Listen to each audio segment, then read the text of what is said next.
찰스 디킨스의 블리크 하우스 55번째 비행. 탐정소의 버킷 경감은 아직 큰 타격을 입히지 않았지만 방금 기록한 대로 현장 학습을 준비하기 위해 잠을 자고 있습니다. 그날 밤 얼어붙은 겨울 길을 따라 링컨셔에서 마차 한 대가 나와 런던으로 향하고 있습니다. 철도가 곧 이 나라 전체를 가로지르며 덜컹거리고 눈부신 불빛을 내뿜으며 기관차와 기차는 유성처럼 광활한 밤 풍경 위로 날아가 달빛을 더욱 희미하게 만들 것이다. 하지만 아직 이 지역에는 그런 일들이 존재하지 않지만 완전히 예상치 못한 일은 아니다. 준비가 진행 중이고 측량이 이루어졌으며 부지가 확보되었다. 다리가 놓이기 시작했지만 아직 연결되지 않은 교각들은 마치 벽돌과 모르타르로 쌓아 올린 듯 길과 괴울 위로 서로를 황량하게 바라보고 있다. 마치 결합을 방해하는 장애물처럼 보인다. 제방 조각들이 무너져 내리고 낭떠러지로 변해 녹슨 수레와 손수레가 그 위로 쏟아져 내린다. 높은 기둥으로 만든 삼각대가 언덕 꼭대기에 나타나 터널 건설 소문이 돌고 있다. 모든 것이 완전히 절망에 빠져 혼란스럽고 버려진 듯하다. 얼어붙은 길을 따라 그리고 밤을 뚫고 우편 마차는 철도에 대한 생각 없이 나아간다. 체스니 월드에서 오랫동안 가정부로 일해온 나운스웰 부인이 긴 의자에 앉아있고 그 옆에는 회색 망토와 우산을 쓴 백은혜 부인이 앉아있다. 노파는 날씨에 노출되어 있고 평소처럼 여행하는데 더 어울리는 소박한 툇마루 같은 자리가 있는 앞쪽 바가 더 좋겠다고 생각했지만 라운스웰 부인은 노파의 편안함을 너무 생각해서 제안할 생각이 없었다. 노파는 노파에게 질리지 않았다. 노파는 위풍당당하게 앉아 노파의 손을 잡고 거칠어도 종종 입술에 가져다 댔다. 내 사랑하는 영혼아. 당신은 어머니시군요. 노파는 여러 번 말했다. 우리 조지의 어머니를 찾았잖아요. 조지. 백은의 부인이 대답했다. 부인. 조지는 항상 저와 함께 자유로웠어요. 우리 집에서 우리치에게 우리치가 어른이 되었을 때 생각할 수 있는 모든 것 중에서 가장 위안이 되는 것은 어머니의 얼굴에 슬픈 주름을 만들거나 머리카락 한 올도 새하얗게 만들지 않은 것이라고 말했을 때 저는 그의 행동을 보고 뭔가 새로운 것이 그의 어머니를 떠올리게 했다는 확신이 들었습니다. 예전에 그가 어머니에게 못되게 굴었다고 제게 자주 말했던 걸 봤습니다. 절대 안 돼, 여보. 라운스웰 부인이 울음을 터뜨리며 말했다. 그에게 축복을 절대 안 해. 그는 항상 나를 좋아했고 나를 사랑하는 사람은 바로 내 조지였어. 하지만 그는 대담한 기질이 있어서 좀 과격하게 행동해서 군인이 되고 싶어 했지. 그리고 처음에는 우리에게 자기소개를 할 때 장교로 승진할 때까지 기다렸다는 걸 알아. 그리고 승진하지 못했을 때는 자신을 우리보다 못한 사람으로 여겼고 우리에게 망신을 주고 싶지 않았다는 걸 알아. 그는 사자 같은 마음을 가졌고 내 조지를 아기 때부터 품고 있었으니까. 노부인의 손은 옛날처럼 그녀 주위를 맴돌며 온통 떨리는 목소리로 회상한다. 얼마나 훌륭한 아이였는지, 얼마나 훌륭했는지, 얼마나 쾌활하고 쾌활하며 재치 있는 아이였는지. 체스니 월드에서 모두가 그를 어떻게 대했는지, 레스터, 경이 젊은 신사였을 때 그를 어떻게 대했는지, 개들이 그를 어떻게 대했는지, 심지어 그에게 화가 났던 사람들조차 그가 떠나자마자 그를 용서했던 그 순간을 불쌍한 아이야. 그리고 이제야 그를 만나다니. 그것도 감옥에 갇혀 있다니. 뱃살이 불룩한 남자가 웅크리고 고풍스럽고 고든 구식 체구의 남자가 애정 어린 고통에 짓눌려 몸을 굽힌다. 백은의 부인은 따뜻한 마음을 가진 본능적인 솜씨로 늙은 가정부를 잠시 감정에 맡겨두고 어머니다운 자신의 눈에 손등을 스치듯 대고는 곧 쾌활한 어조로 제잘거렸다. 그래서 조지를 차 마시러 불러들일 때 그는 밖에서 파이프를 피우는 척했다 이렇게 말했지요. 제발, 오늘 오후에 무슨 일이세요? 조지, 온갖 종류의 사람들을 봤는데 제철이든 아니든 외국이든 집에서든 자주 봤는데 이렇게 우울하게 뉘우치는 모습은 처음 봤어요. 백은의 부인. 조지가 말했다. 오늘 오후에 제가 우울하고 뉘우치는 모습을 보니 그렇게 보이시는군요. 무슨 짓을 한 거예요? 느끼니. 내가 말했다. 아니, 백은의 부인. 조지가 고개를 저으며 말했다. 제가 해온 일은 이렇게 오랜 세월 동안 이어져 온 일이니 지금 와서 되돌리려 해서는 안 됩니다. 제가 천국에 간다 해도 홀압이 된 어머니에게 효도한 아들이 되어서가 아닐 겁니다. 더 이상은 말하지 않겠습니다. 자, 부인. 조지가 지금은 되돌리려 하지 않는 게 좋겠다고 말할 때면 전에도 자주 했던 생각이 떠올라 조지가 그날 오후 왜 그런 생각을 하게 되었는지 곰곰이 생각해 봅니다. 조지는 변호사 사무실에서 우연히 어머니를 모시고 온 멋진 노부인을 만났다고 말하며 그 노부인에 대해 쉴 새 없이 떠들어 대다가는 정신을 잃고 몇 년 전의 모습을 떠올리게 됩니다. 조지가 이야기를 다 마치자 그 노부인은 누구냐고 묻습니다. 조지는 링컨셔 체스니 월드에 있는 데들록 가문의 가정부 라운스웰 부인이라고 말합니다. 조지는 전에도 자주 링컨셔 사람이라고 말했는데 그날 밤 저는 제 늙은 리그넘에게 리그넘, 저 사람이 개어머니야. 5파운드 45파운드 라고 말했습니다. 백은의 부인은 이 모든 이야기를 지난 4시간 동안 적어도 20번은 더 들려준다. 라치새가 지저귀듯 꽤 높은 음으로 떨리는 목소리로 바퀴 소리 너머로 할머니가 들을 수 있도록 말이다. 축복합니다. 그리고 감사합니다. 라운스웰 부인이 말했다. 축복합니다. 그리고 감사합니다. 나의 고귀한 영혼아. 이런 백은의 부인이 아주 자연스러운 어조로 외쳤다. 제 덕분은 아니겠죠. 부인, 당신 덕분입니다. 그렇게 기꺼이 돈을 내주시다니요. 그리고 다시 한번 명심하세요. 부인, 조지를 당신의 아들로 찾으신 후 가장 좋은 일은 부인을 위해 그가 모든 도움을 받아 자신을 바로잡고 당신이나 저처럼 무죄한 혐의에서 벗어나도록 하는 것입니다. 진실과 정의가 그의 편에 서는 건 안 됩니다. 법과 변호사가 있어야 합니다. 노파는 후자가 별도의 기관을 만들어 진실과 정의와의 협력 관계를 영원히 끊어버렸다고 확신하는 듯 소리쳤다. 그는 세상에서 그를 위해 얻을 수 있는 모든 도움을 받게 될 거예요. 다운스웰 부인이 말했다. 여보, 저는 제가 가진 모든 것을 다 써서라도 그것을 마련할 거예요. 고맙게도요. 레스터 경은 최선을 다할 거고 온 가족도 최선을 다할 거예요. 저는 뭔가 알고 있어요.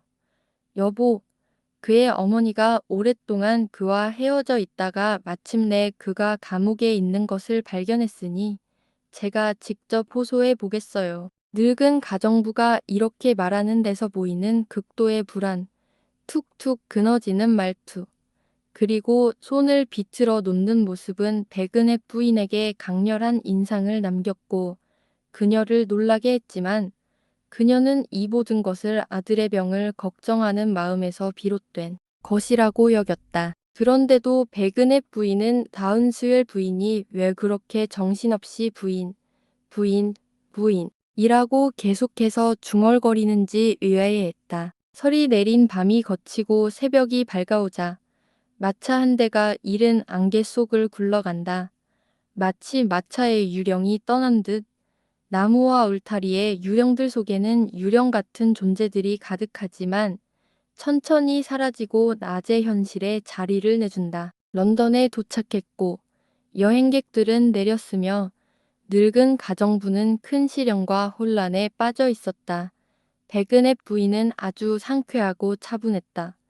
새 장비와 복장 없이 다음 목적지가 희망봉, 승천섬, 홍콩, 혹은 다른 군사기지라면 그럴 만할 듯했다. 하지만 그들이 병사가 감금된 교도소로 향할 때 노부인은 라벤더색 드레스를 입고 평소처럼 차분하고 차분한 분위기를 자아냈다.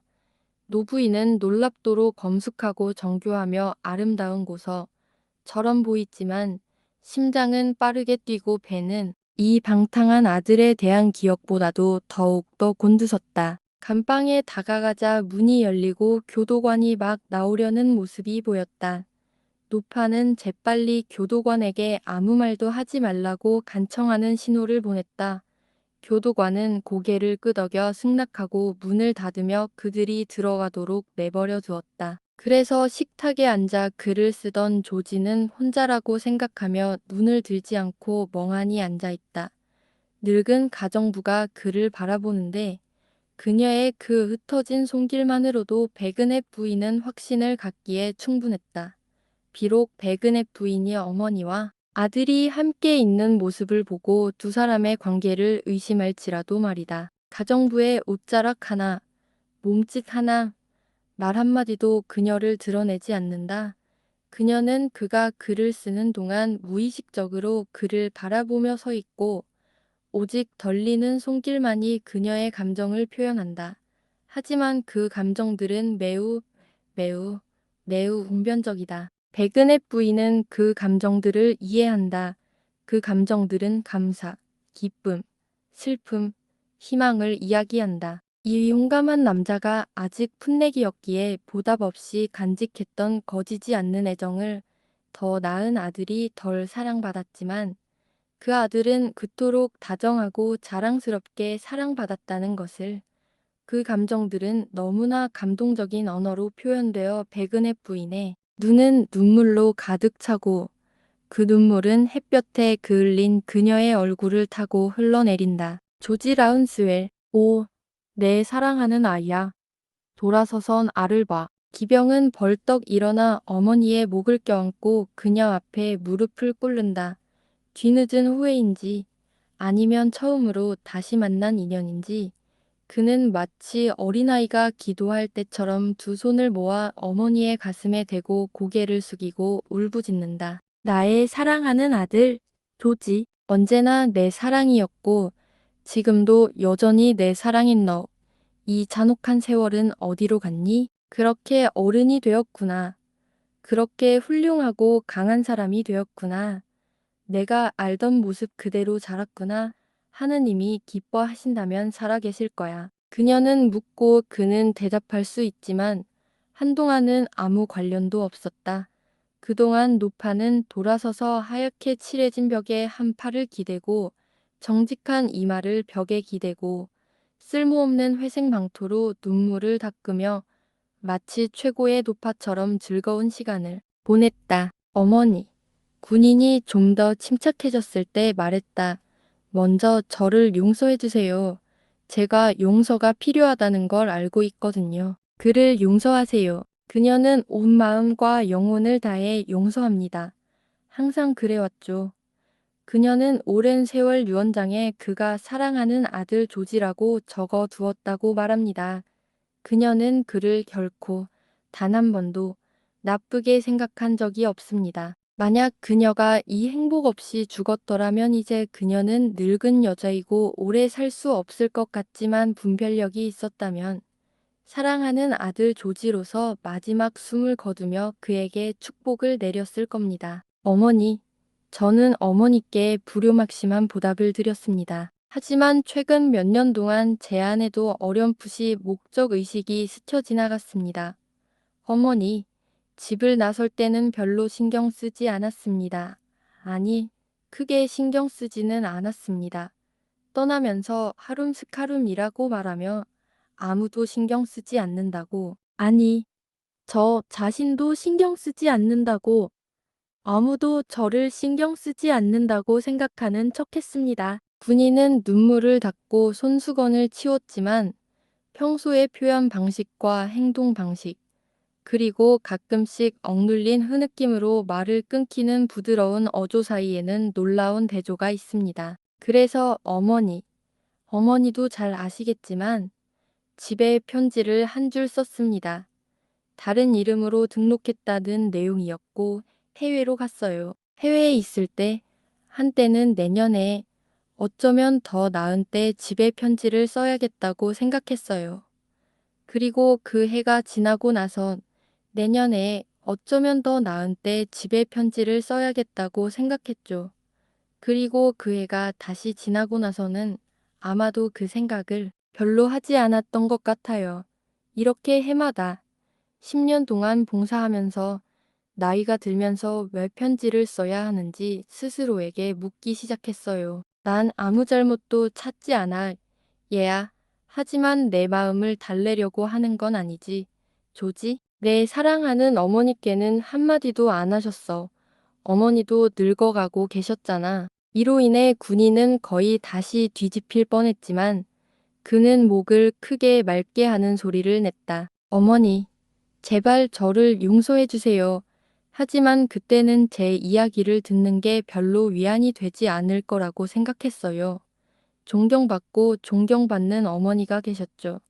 가끔 북부 지방신문에서 우연히 읽던 제 동생이 있었는데 그는 부유하고 유명해졌어요. 저는 용기병이었어요. 터돌이에 불안정했고 동생처럼 자수성가한 게 아니라 스스로 망가졌죠. 이전의 모든 장점을 버리고 얼마 안 되는 학식도 모두 잊어버렸고 제가 생각할 수 있는 대부분의 것에 부적합한 것만 골라냈어요. 제가 굳이 제 자신을 알려야 할까요? 그렇게 오랜 시간을 보낸 후에 무슨 소용이 있겠어요? 어머니, 가장 힘든 시기는 이미 지나갔어요. 그때쯤에는 남자였기에 어머니가 저를 위해 얼마나 슬퍼하고 울고 기도해 주셨는지 알았어요. 고통은 끝났거나 아니면 누그러졌고 어머니의 마음은 예전처럼 훨씬 나아졌어요. 노부인은 슬픔에 잠긴 듯 고개를 저으며 그의 강력한 손 중 하나를 잡아 사랑스럽게 그녀의 어깨에 얹었다. 아니요. 어머니, 사실 그랬다고는 말하지 않겠습니다. 제가 그렇게 만든 거예요. 방금 말했잖아요. 무슨 좋은 일이 생길까요? 어머니, 제게도 좋은 일이 생길 수 있었을 텐데. 그것도 비열한 짓이었어요. 어머니께서는 저를 찾아오셨을 거예요. 제대를 허락해 주셨을 거예요. 체스니 월드로 데려가셨을 거예요. 저와 제 동생, 그리고 동생 가족을 다시 만나게 해주셨을 거예요. 저를 위해 어떻게 해야 할지, 저를 존경받는 민간인으로 만들어줘야 할지 모두들 고민하셨을 거예요. 하지만 제가 스스로에게 확신조차 못 느끼는데 어떻게 어머니 중 누가 저를 확신할 수 있겠어요? 훈련만 받으면 스스로에게 부담스럽고 불명예스러운 존재였던 게으른 징집병을 어머니께는 짐이자 불명예로 여기지 않을 수 있겠어요? 어떻게 제 동생들의 얼굴을 보고 모범을 보이는 척할 수 있겠어요? 집을 뛰쳐나와 어머니에게 슬픔과 불행을 안겨준 방랑자였던 제가 인생이요? 아니요. 조지. 어머니. 제가 이 말을 제 앞에 두고 돌아봤을 때 제 말은 이랬습니다. 침대를 정돈했으니 이제 그 위에 누워. 라운스웰 부인은 당당한 자세를 취하면 오부인에게 고개를 저으며 마침 내가 그렇게 말했잖아. 라고 말하는 듯했다. 노부인은 감정을 추스르고 대화에 흥미를 느꼈다는 듯 우산으로 기병의 어깨 사이를 쿡쿡 질렀다. 그 후로도 노부인은 애정 어린 광기 어린 행동처럼 이 행동을 이따금씩 반복했는데 이러한 항의를 할 때마다 백화벽과 회색 망토를 다시 꺼내 들었다. 어머니, 제가 이렇게 생각하게 된 건 제가 만든 침대에 누워 죽는 게 제게 가장 좋은 보상이라고 생각했기 때문입니다. 어머니께서 저를 거의 생각지 않으셨을 때 체스니 월드에서 어머니를 여러 번 뵈러 가셨지만 제가 그렇게 했을 텐데 여기 계신 옛동지의 아내분이 계셨기 때문입니다. 제게는 너무나 큰 아픔을 안겨주셨습니다. 하지만 그분께 감사드립니다. 백은혜 부인, 진심으로 감사드립니다. 이에 백은혜 부인은 두 번 쿡 지르며 대응한다. 그리고 이제 노부인은 자신의 사랑하는 회복된 아들, 자신의 기쁨과 자부심, 눈빛의 빛, 인생의 행복한 마지막, 그리고 생각할 수 있는 모든 애정 어린 이름인 조지에게 다음과 같이 강조합니다. 돈과 영향력으로 얻을 수 있는 가장 좋은 조언을 받아야 하고 얻을 수 있는 가장 뛰어난 변호사에게 사건을 넘겨야 하며 이 심각한 공경에 처했을 때는 조언을 받는 대로 행동해야 하며 아무리 옳더라도 자기 고집대로 해서는 안 되며 풀려날 때까지 불쌍한 노모의 걱정과 고통만 생각하겠다고 약속해야 합니다. 그렇지 않으면 어머니의 마음을 아프게 할 것입니다. 어머니, 동의하기엔 아직 너무 어립니다. 기병이 킷으로 그녀를 막으며 대답했다. 제가 뭘 해야 할지 말씀해 주세요. 늦게라도 시작해서 해낼게요.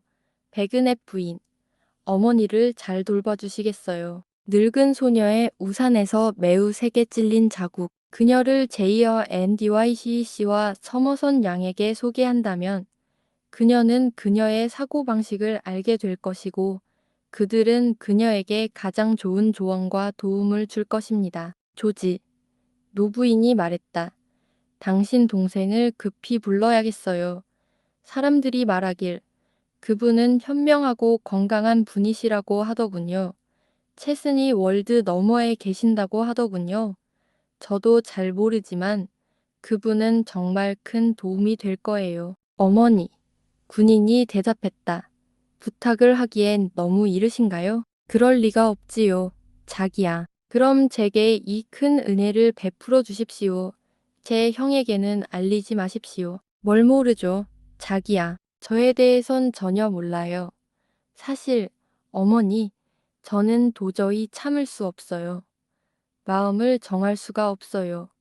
그는 저와 너무 다르다는 걸 증명했고, 제가 군인으로 있는 동안 스스로를 키우기 위해 너무나 많은 노력을 기울여서 제 머리로는 그가 이런 자리에 이런 책임을 맡는 모습을 볼 만큼 뻔뻔스럽지 않아요. 그런 사람이 어떻게 그런 발견에 기쁨을 느낄 수 있겠어요? 그건 불가능해요. 안 돼요. 어머니, 제 비밀을 그에게 꼭 지켜주세요.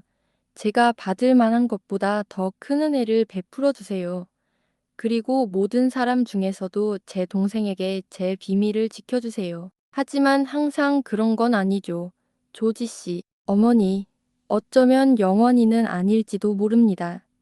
제가 그 부탁을 하게 될지도 모르지만 지금은 그냥 드세요. 간곡히 부탁드립니다. 만약 그 애가 동생의 갈비뼈가 부러졌다는 사실을 알게 된다면 기병이 매우 의심스러운 듯 고개를 저으며 말했다. 제가 직접 그 사실을 알리고 그 애가 어떻게 받아들이는지에 따라 전진할지 후퇴할지 결정하고 싶습니다. 그는 이 점에 대해 확고한 생각을 가지고 있는 것이 분명했고 백은의 부인의 표정에서도 그 깊은 의미가 느껴졌기에 어머니는 그의 요청에 묵묵히 동의했다. 이에 그는 어머니께 진심으로 감사를 표했다. 사랑하는 어머니, 다른 모든 면에서는 어머니가 원하시는 대로 순종하고 따를 겁니다. 이 한 가지만 해도 저는 단연 돋보입니다. 그러니 이제 변호사도 만날 준비가 되었습니다. 저는 고인에 대해 제가 아는 것과 제가 어떻게 이 불행한 사건에 연루되었는지에 대한 정확한 기록을 작성해 왔습니다. 그는 탁자 위에 적힌 자신의 글을 흘끗 보며 말했다. 정리된 장부처럼 평범하고 규칙적으로 적혀 있습니다. 한 단어도 없고 사실관계만 적혀 있습니다. 변호를 요청받을 때마다 처음부터 끝까지 읽을 생각이었습니다. 앞으로도 계속 읽을 수 있기를 바랍니다.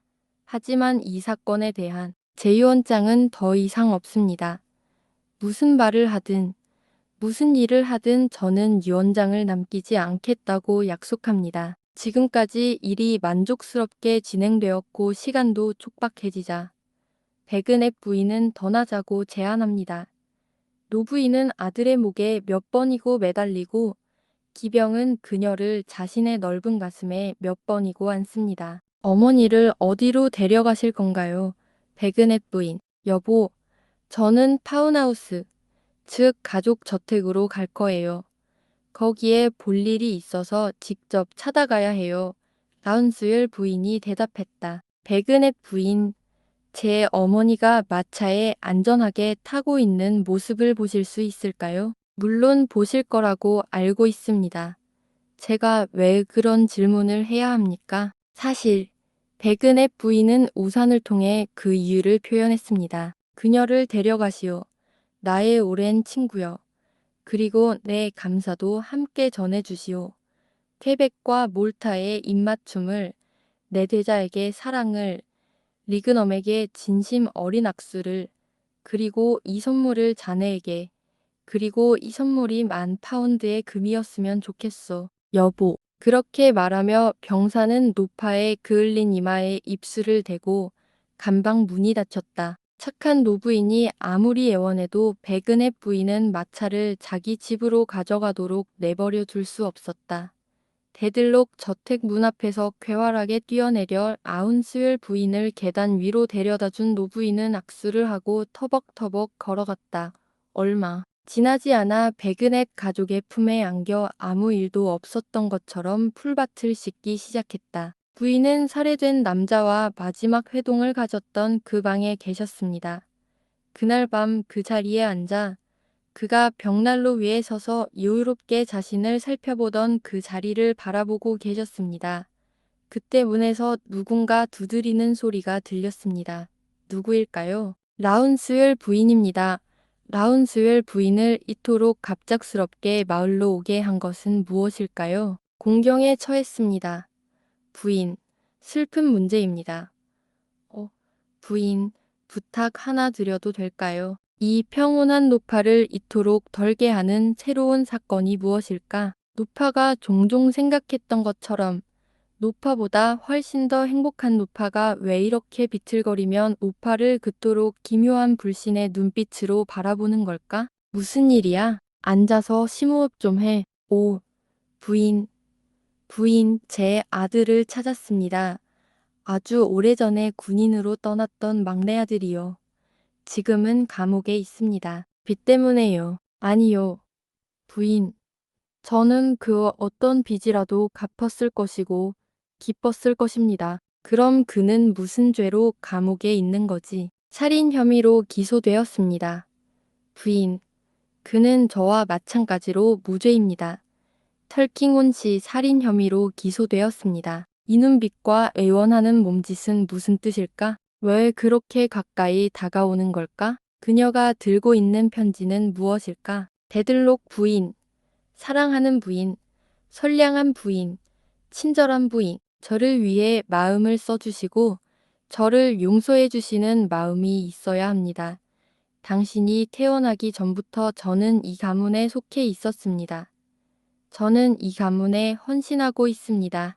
하지만 억울하게 고소당한 제 사랑하는 아들을 생각해 보세요. 나는 그를 비난하지 않습니다. 아니요. 부인, 아닙니다. 하지만 다른 사람들은 그렇게 하고 그는 감옥에 갇혀 위험에 처해 있습니다. 오, 데들록 부인, 그의 결백을 보증할 수 있는 말씀이 있다면 말씀해 주십시오. 이게 무슨 망상일까? 이 부당한 의심을 막아달라고 간청하는 사람에게 도대체 무슨 힘이 있다고 생각하는 걸까? 만약 부당한 의심이라면 그녀의 부인의 아름다운 눈은 놀라움으로 거의 두려움으로 그녀를 바라본다. 부인, 어젯밤 체스니 월드에서 돌아와 늙으신 아들을 찾았습니다. 유령의 길의 발소리가 너무나 끊이지 않고 엄숙해서 이 세월 동안 그런 소리를 들어본 적이 없었습니다. 밤마다 어두워질 때마다 그 소리가 당신 방에 울려 퍼졌지만 어젯밤은 그 소리가 가장 끔찍했습니다. 그리고 어젯밤 어두워질 때 부인, 이 편지를 받았습니다. 무슨 글자예요? 조용히, 조용히. 가정부는 주위를 둘러보며 겁먹은 듯 속삭이며 대답했습니다. 부인, 저는 그 말을 한마디도 한 적이 없습니다. 그 안에 적힌 내용을 믿지도 않습니다. 사실이 아닐 수도 있다는 걸 알고 있습니다. 사실이 아니라고 확신합니다. 하지만 제 아들이 위험에 처해 있으니 저를 불쌍히 여겨주실 마음이 있으셔야 합니다. 다른 사람들이 모르는 것을 아시거나 조금이라도 의심하거나 어떤 단서라도 있으시거나 마음속에 간직할 이유가 있으시다면 5. 사랑하는 부인, 저를 생각해 주시고 그 이유를 극복하게 해주세요. 그리고 알려지게 해주세요. 이것이 제가 할 수 있는 최선입니다. 당신이 강인한 부인이 아니라는 것을 알지만 당신은 항상 도움 없이 당신만의 길을 가고 친구들과도 잘 알지 못합니다. 당신을 아름답고 우아한 부인으로 존경하는 모든 사람들, 그리고 실제로 존경하는 모든 사람들은 당신이 가까이 다가갈 수 없는 자기 자신과는 거리가 먼 분이라는 것을 알고 있습니다. 부인, 당신이 아는 것을 말하기를 꺼리는 데에는 자랑스럽거나 분노에 찬 이유가 있을 것입니다. 그렇다면 기도해 주세요. 5. 기도해 주세요. 평생을 이 가족을 위해 헌신하며 살아온 충실한 하인을 생각해 주세요. 그리고 마음을 추스르고 제 아들의 죄를 용서해 주세요. 부인, 나의 선한 부인. 늙은 가정부는 진심으로 간청했습니다. 저는 제 처지에서 너무나 겸손하고 당신은 본래 너무나 고귀하고 멀리 계신 분이어서 제가 제 아이에게 느끼는 감정을 생각 못하실지도 모릅니다. 하지만 저는 이렇게 간절히 기도하고 간청드리게 된 것을 깊이 느낍니다. 이 두려운 시기에 저희에게 어떤 권리나 정의를 베풀어 주실 수 있다면 저희를 비웃지 말아 주시기를 간청드립니다. 베드록 부인은 아무 말 없이 그녀를 일으켜 세웠고 마침내 그녀의 손에서 편지를 받았다. 내가 이걸 읽어야 하나요? 부인, 제가 떠난 후에 제가 할 수 있는 가장 많은 것을 기억해 주시기를 바랍니다. 제가 할 수 있는 일은 아무것도 없습니다. 제가 아드님께 영향을 줄 수 있는 어떤 것도 모릅니다. 저는 결코 그분을 비난한 적이 없습니다. 부인, 편지를 읽으신 후라면 거짓 고발을 당한 그를 더욱 불쌍히 여기실 겁니다. 늙은 가정부는 그녀에게 편지를 건네주었다. 사실 그녀는 본래 냉정한 여인이 아니었고 그 존경하는 인물이 그토록 간절히 자신에게 호소하는 모습을 보면 깊은 연민을 느꼈을 때가 하지만 있었다. 오랫동안 감정을 억누르고 현실을 외면하는 데 익숙해져 있었고 마치 호박 속 파리처럼 마음에 자연스러운 감정을 가두고 선과 악, 감정이 있는 것과 없는 것, 분별이 있는 것과 없는 것 위에 획일적이고 음울한 광택을 덧칠하는 파괴적인 방식으로 자신의 목적을 위해 훈련받아 온 그녀는 지금까지 자신의 경이로움조차 억눌러 왔다. 그녀가 편지를 펼쳤다. 종이 위에는 바닥에 엎드려 심장에 총을 맞은 시신의 발견 당시 상황을 담은 인쇄된 기사가 펼쳐져 있었다. 그 아래에 는 그녀의 이름과 함께 살인자라는 단어가 적혀 있었다. 그녀의 손에서 떨어졌다. 얼마나 오랫동안 당에 놓여 있었는지는 알 수 없지만 하인이 그녀 앞에 서서 구피라는 이름의 전문의를 소개할 때면 그것은 더러진 자리에 그대로 놓여 있었다. 그 말은 아마도 여러 번 반복되었을 것이다. 그녀가 이해하기도 전에 머릿속에서 맴돌았기 때문이다. 그를 들어오게 하세요. 그가 들어온다. 그녀는 바닥에서 집어든 편지를 손에 쥐고 생각을 정리하려 애쓴다. 구피 씨의 눈에 그녀는 바로 그 데드록 부인과 마찬가지로 똑같이 준비되고 자랑스럽고 냉정한 모습을 하고 있다. 귀하께서는 처음에는 귀부인께서 환영해 주신 적이 없는 사람의 방문을 용서해 주시지 않을지도 모릅니다. 그는 이에 대해 불평하지 않는다. 왜냐하면 그는 표면적으로 환영받아야 할 특별한 이유가 전혀 없었기 때문이다. 하지만 귀부인께 제 동기를 말씀드릴 때 저를 비난하지 않으셨으면 좋겠습니다. 하고 구피 씨가 말한다. 그렇게 하세요. 부인께 감사드립니다. 먼저 부인께 설명드려야 할 것이 있습니다. 구피 씨는 의자 가장자리에 앉아 발칙 카펫 위에 모자를 올려놓았다. 서머슨 양은 제가 전에 부인께 말씀드렸듯이 제 삶의 어느 시점에 제 마음속에 각인되어 있었지만 제가 어찌할 수 없는 상황 때문에 지워져 버린 분입니다. 그런데 제가 마지막으로 부인을 모시는 기쁨을 누리고 난 후 서머슨 양은 저에게 자신과 관련된 어떤 행동도 하지 말라고 특별히 말씀하셨습니다. 서머슨 양의 바람은 저에게는 제가 어찌할 수 없는 상황과 관련된 경우는 제외하고 법과도 같았기에 다시는 부인을 모시는 영광을 누리지 못할 것이라고 생각했습니다. 그럼에도 불구하고 그는 지금 여기에 있다고 되도록 부인은 우울하게 상기시킨다. 하지만 저는 지금 여기 있습니다. 구피 씨가 인정했다. 제 목적은 귀부인에게 제가 왜 여기 있는지 확신을 담아 말씀드리는 것입니다. 그는 그렇게 할 수 없다고 그녀는 너무 노골적으로 또는 너무 간략하게 말했다. 저도. 구피 씨는 상처받은 듯 대답했다. 부인께 특별히 부탁드릴 수 없습니다. 제가 여기 온 것은 제 개인적인 일이 아닙니다. 여기에 온 데에는 제 개인적인 이해관계가 없습니다. 서머슨 양과 한 약속과 그 약속을 신성하게 지키지 않았다면 사실 저는 이분을 다시 어둡게 하지 않았을 겁니다.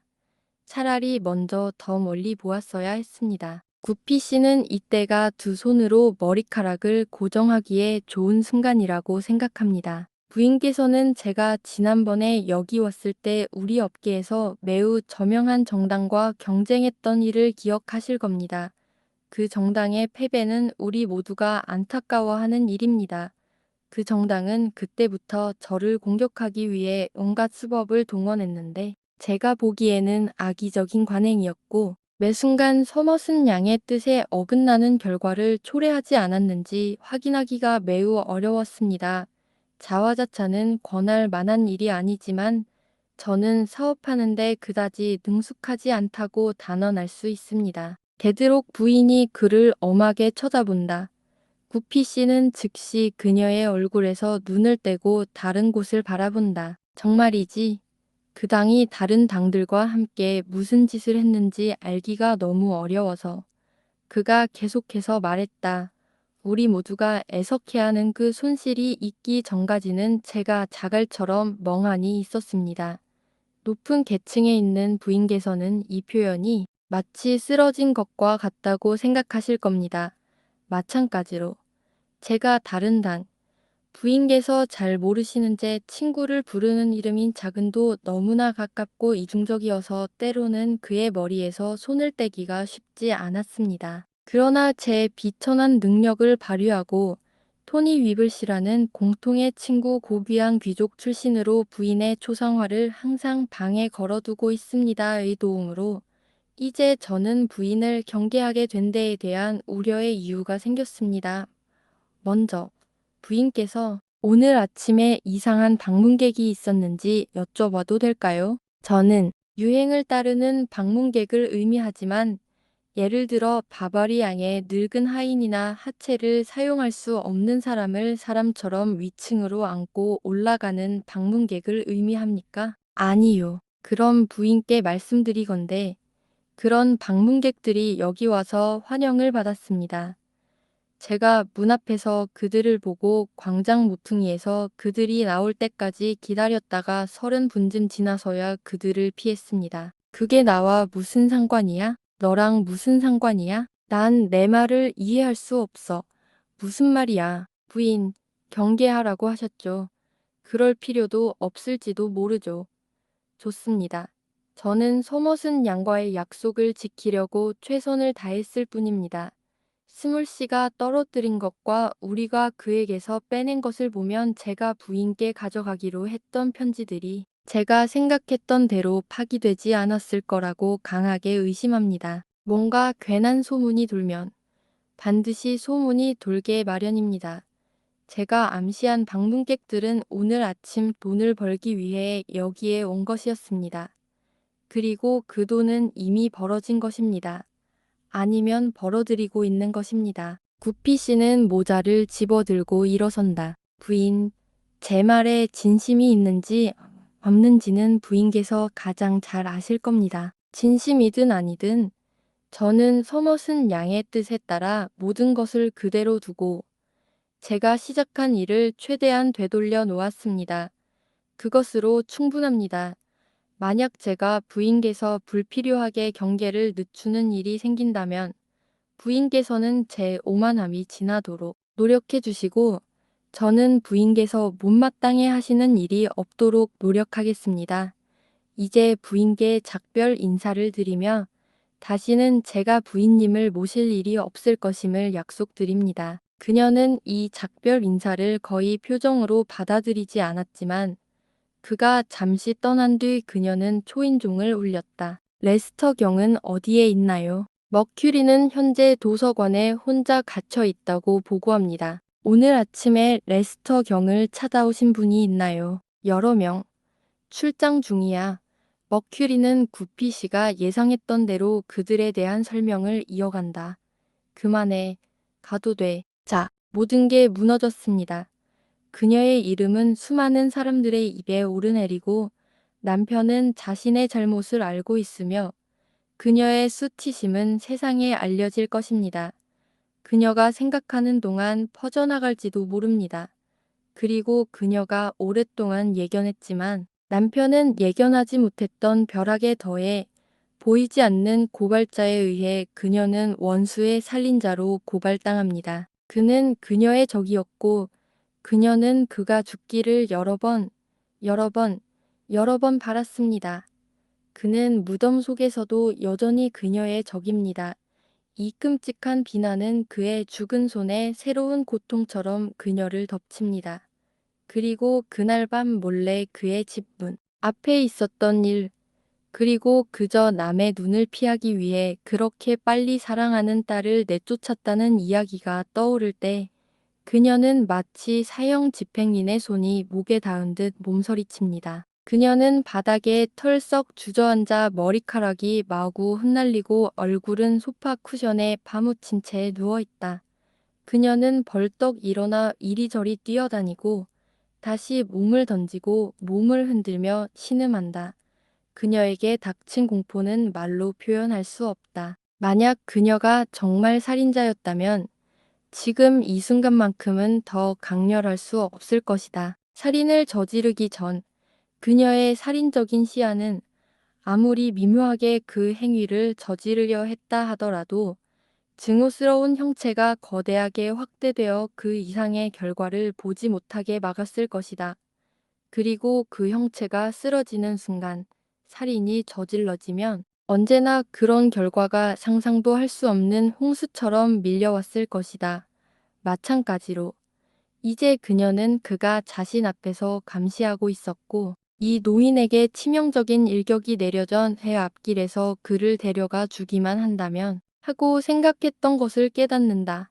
하지만 이제는 그가 손에 쥐고 있던 모든 것이 바람에 날려 여러 곳에 우연히 뿌려지기를 바랄 뿐이다. 그의 죽음에 그녀가 느꼈던 사악한 안도감도 마찬가지다.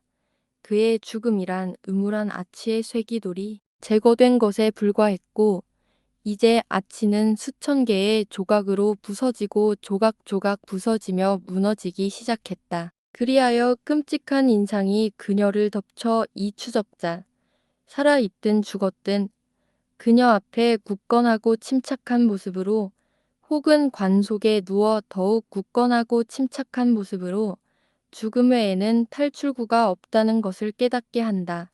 쫓기듯 그녀는 달아난다. 수치심, 공포, 회한, 그리고 비참함이 뒤섞인 복잡한 감정은 절정에 달했을 때 그녀를 압도하고 자립심마저도 강풍에 휩쓸린 나뭇잎처럼 뒤집혀 흩어진다. 그녀는 서둘러 남편에게 이 대사를 말하고 봉인한 후 테이블 위에 올려놓는다. 만약 제가 그의 살인 혐의로 수배되거나 기소된다면 저는 전적으로 무죄임을 믿으십시오. 다른 선한 일은 믿지 마십시오. 당신이 들었거나 앞으로 듣게 될 제 혐의에 대해서는 제가 아무것도 결백하지 않습니다. 그는 그 운명의 밤 당신께 제 죄를 털어놓을 준비를 했습니다. 그가 떠난 후 저는 제가 가끔 산책하는 정원을 거니는 척하면 하갔습니다. 하지만 사실은 그를 따라가서 그가 저를 얼마나 괴롭혔는지 알 수 없지만 다음 날 아침 자비롭게 저를 쳐부수겠습니다. 그의 집은 어둡고 조용했습니다. 문을 2번이나 두드렸지만 아무 응답이 없었고 저는 집으로 돌아왔습니다. 제겐 더 이상 집이 없습니다. 더 이상 당신에게 짐을 지우지 않겠습니다. 정당한 분노 속에서 당신이 가장 아낌없는 헌신을 쏟아부었던 그 보잘것없는 여자를 잊을 수 있기를 바랍니다. 그 여자는 당신을 피하는 데 드는 부끄러움보다 더 큰 수치심으로 당신을 피하고 있습니다. 그리고 이 마지막 작별 인사를 쓰는 그 여자를 말입니다. 그녀는 재빨리 베일을 쓰고 옷을 입고 보석과 돈을 모두 버리고 귀를 기울인 후 홀이 텅 비어 있는 순간에 아래층으로 내려가서 커다란 문을 열었다 닫고 날카로운 서리바람에 벌럭이며 사라진다. 다음 영상에서 56번째 이야기가 이어집니다.